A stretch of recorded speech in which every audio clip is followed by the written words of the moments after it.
So let's say you want to splice a double and a single, so 3 wires together. Same thing.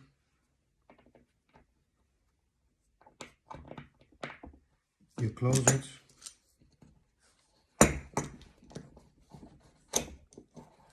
You can get a better clamp than this, but you get the idea. You clamp it.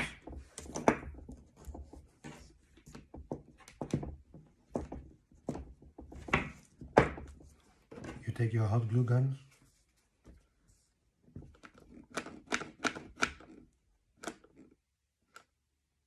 You will know when it's enough because it will expand a little bit.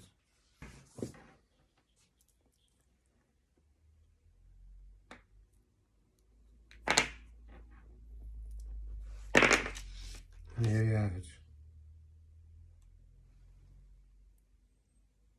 Perfect